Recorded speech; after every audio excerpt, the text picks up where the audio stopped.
welcome to our video today. We are doing a stuffed eggplant, and it is going to be a little bit more difficult than say some of the other recipes that I do, but you can still do it. We are going to use a nice aubergine, the other name for an eggplant, and this is about a medium size. We are going to use about 30 of the cherry tomatoes, and I will go through this stuff as we get going. We need to get it happening here. I have my oven on 400 degrees, and what I'm gonna do first is start the sauce so we can get that going while everything else, while I'm showing you how to cut the eggplant. So we're gonna turn our Le Creuset, we're gonna get the heat up to relatively high at first. And we are going to add about a tablespoon to 2 tablespoons of olive oil. I am going to use a stick blender on this, so I do not have to chop up my vegetables very finely. I will add right now, as soon as it gets a little warm, it's going to get warm really fast, I'm going to add 1/2 of a red onion chopped. And remember, I said you didn't have to worry about the size, because we are going to use the stick blender. We're going to use a Viking blender, and we'll get this going. As soon as we hear the sizzle, then that means we can add the tomatoes. On my eggplant, what I'm going to do, each one of these is going to be a little roll. So I'm going to take the top off the eggplant, I'm going to cut it right up here, and I am making just enough for 2 people. Since there are only 2 of us here, this makes it easy. It's a nice little meal. It's meatless. So if you wanted to do, say, a piece of chicken on the side, a breaded piece of chicken in the air fryer, you could do that. Or you could add some Italian sausage already cooked and wrapped up into this too. But we're gonna go with just the vegetarian version. It does have cheese, so it's not totally vegetarian. So we're gonna cut the bottom off like this.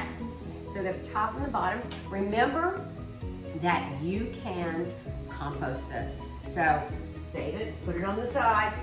We're gonna take the eggplant and we're gonna slice it down like this in nice long slices, just like that. They're gonna be about a 1/2 inch thick. There we go. Always curl those fingers underneath so you don't cut them. There we go. Now you'll probably have enough sauce that you will be able to use it for something else, maybe some pasta tomorrow night or whatever you would like. So we've got this almost done. You may not be able to use just the ends, but anyway, this is what, let's see if we can get this cut. Yeah, there we go. So this is what it looks like. These nice slices. And we're going to spray a sheet pan, just like this. And I hear the sizzle. We're gonna lay these out. Now they have a lot of water in them. And what we're going to want to do is get some of this water out. And by using sea salt, that will facilitate that. Let's get that in here. We're going to spray them again. Let's turn this one over so we can. We will cook this in the 400-degree oven for 10 minutes. And then take it out. And we will do it again. We'll flip it over and do it again. Let's get some sea salt on this. Hurry, because I hear that sizzling over there.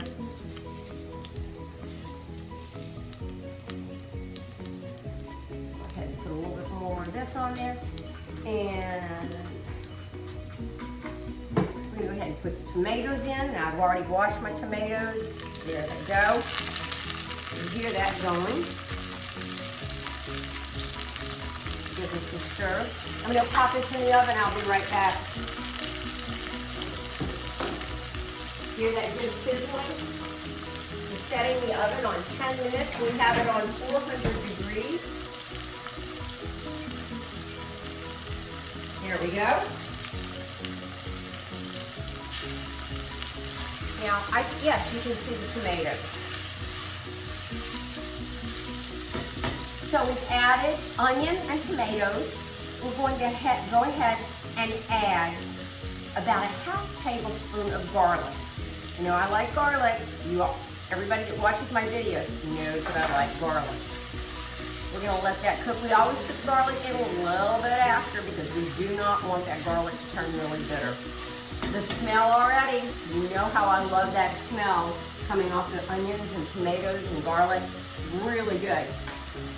I also have a ½ tablespoon of sugar, and I'm gonna squeeze a little bit of lemon in later, and I've got a ½ cup of half and half. So we're going to let this cook for probably about 5 minutes. I'm gonna turn down the heat and let those tomatoes get nice and soft, and then we'll start adding the other things. So hang on with me, 5, maybe 6 minutes, and we'll be right back.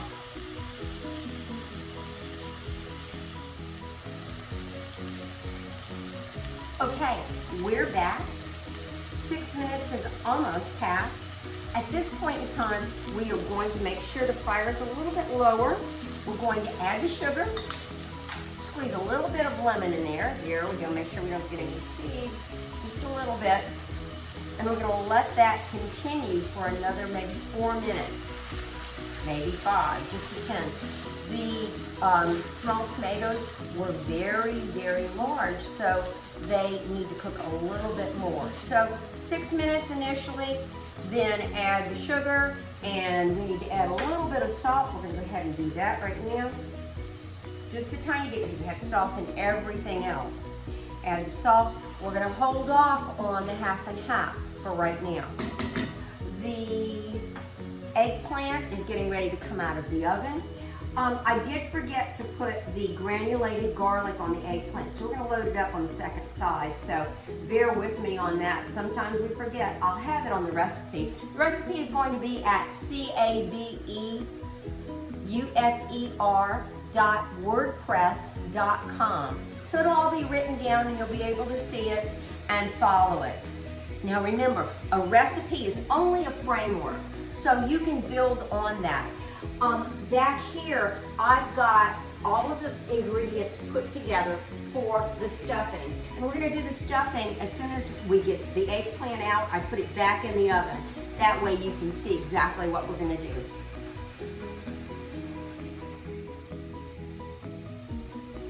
The eggplant is out of the oven for the first time. And we are going to now do the same thing that we did initially and add the garlic, granulated garlic. So you can see they're loosening up, they're getting softer. And that's what we want, because when we roll them, we're going to need to have them very pliable. So we turn those over. And remember I told you there's gonna be enough salt on here. You're not gonna have to worry so much about the salt in the stuffing part. All right, so we've got that. I've got the granulated garlic. It's about a tablespoon, so I should have used it on the other side too. But sometimes we forget in the passion of cooking. Okay, we've got that on there. There we go. Good, good. And if you don't like as much garlic as I like, modify it. Everything can be changed to meet your needs. Even the cheeses in this can be changed to meet your needs. So feel free to modify. You see I've got the salt going on. The salt tends to draw the water out of the eggplant, and the eggplant will become more pliable. We're gonna go ahead and give that another spray. I am using a good EVOO, so make sure you always get a nice extra virgin olive oil for these types of things. They're sort of the stars. When I did the sauce, I used this BR Cone. I love BR Cone. They have some really nice specialty olive oils. So you can get it from the winery. Just call them up and say, hey, listen, I'd like to get some of your good olive oils. They also have a beautiful 25-year-old balsamic vinegar. Oh my gosh, it's to die for. Anyway, we'll be right back. I've got to put this in the oven. We're back. The eggplants are in the oven. The tomatoes have started rupturing. They're popping in there. And so we've turned this on low. So it's sort of just simmering. We're gonna add the half and half in a second. Here's what we've got for the stuffing. I've got 4 ounces of cream cheese in there. You can use a low fat if you'd like, it won't hurt. We've also got a quarter of a jalapeno chopped up very finely. Now I'm gonna mash this. It's already been softened, it's been sitting out. You can also microwave it like 17 seconds and that'll basically do the same thing. So we've got to get it nice and smooth. You do not want any lumps in this. I shredded some Parmesan cheese, so I've got that, and that's going to go right in there. So I've got a little bit under a cup of Parmesan cheese, and we mix that up. And got some of my basil in there too. I chopped up some fresh basil because the basil is going to go in the stuffing also. And then I have about a cup of mozzarella cheese, and it's already shredded for me. I'll put that in there and mix it up. Now, normally I would do this with my hands, but I'm stirring the other pot too. So I want to make sure that you get to see all of this good stuff. So it's looking like this. You can see the bits of jalapeno in there. Now, cheese tends to be a little bit salty, so we're not going to add so much pepper salt to that.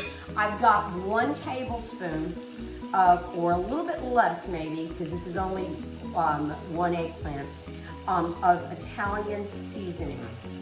So that's going to go in there. Then we've got some more black pepper.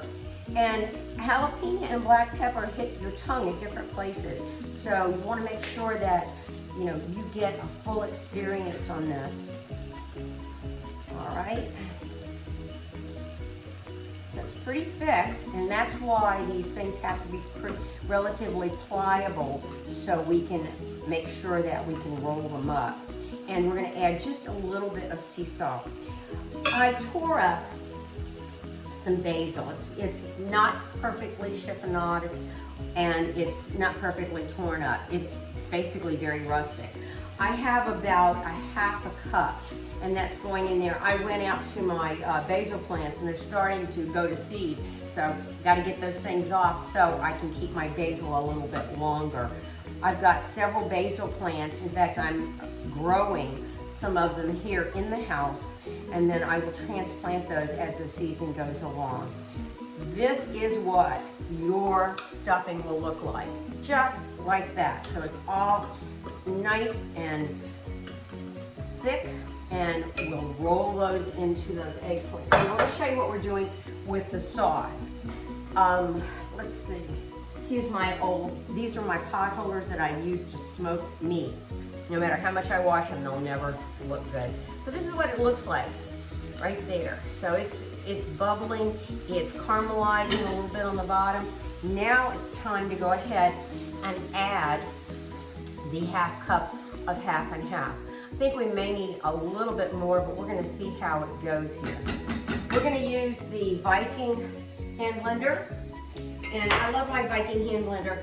It is not battery powered, it is powered by electricity, and it's wonderful. Let's go ahead and get this going.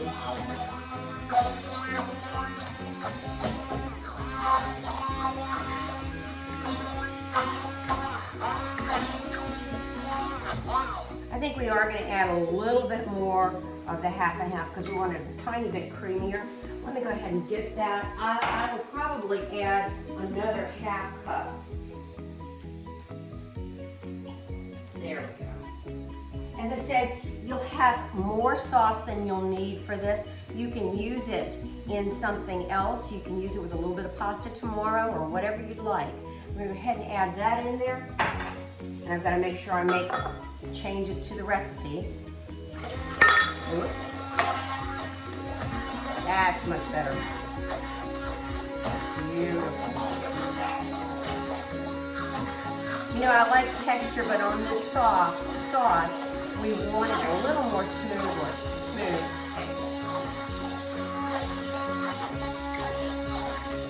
And it's got a nice salmon color. It's beautiful. Gotta be careful because this stuff will splash up. There'll still be bits and pieces of the tomato, And that's not to worry about that. And I'll show you in a second what it's going to look like. This tool is a wonderful piece of equipment for your kitchen. And as I said, it's a Viking. I've had several that have had batteries, and I'm always disappointed because the ones with the batteries don't last through the entire cooking process sometimes, and it really is frustrating.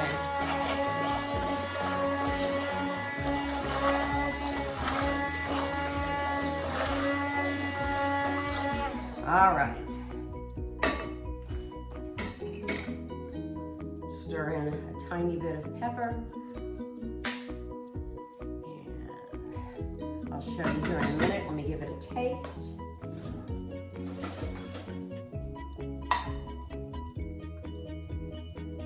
Oh, really good. It does need a little bit more salt.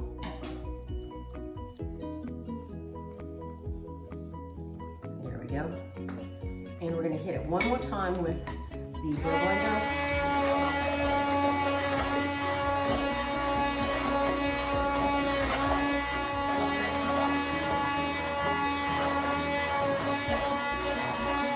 There we go. Perfect. Now, I'm going to turn this to the side so you can see what it looks like.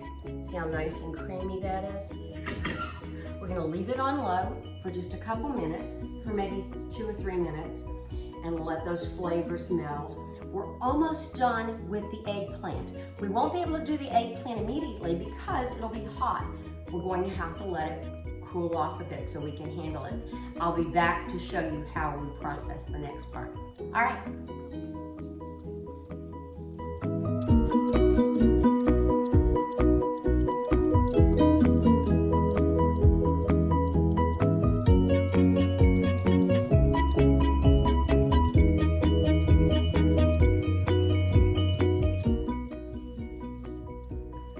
Hi guys, we're back, and as you can see, the eggplant is nice and pliable. The sauce is done and everything's cooled off so I can handle it. I'm going to go ahead and pour the sauce into some vintage Corningware. This was my grandmother's and she passed it on down. So we're going to put the sauce right in there in the bottom. I've already sprayed the Corningware, so it's not going to, hopefully not going to stick. So that's right in there. It's all across the bottom. The sauce is nice, thick, has a little bit of texture, but not too much. We're going to take the stuffing, and you take, since we've got 1, 2, 3, 4, 5, 6, 7, about 7, and take some stuffing about this size. I'm going to put it in the end, and we're going to wrap it up from the end so you can see how we do, just like that. You can use a toothpick to secure it. If you work fast enough, you won't have to. And you put it right there in the sauce. As I said, the sauce is nice and thick. So we're gonna do that same thing, we'll repeat it. Oh, this is looking really good. And we form a small ball, and then we put it in the end, and we roll it in just like that. All right, you can see it. I'm gonna layer them in the dish. Let's do the next one.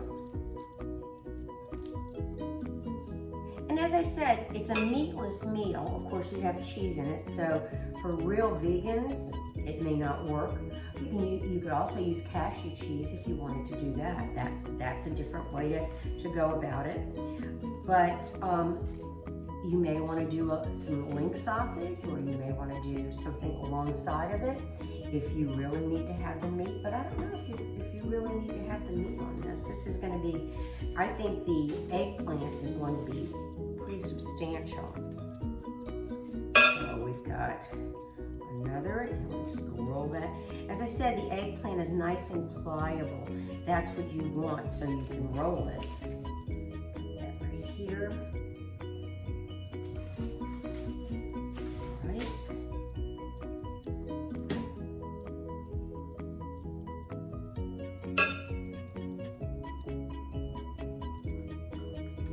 There we go.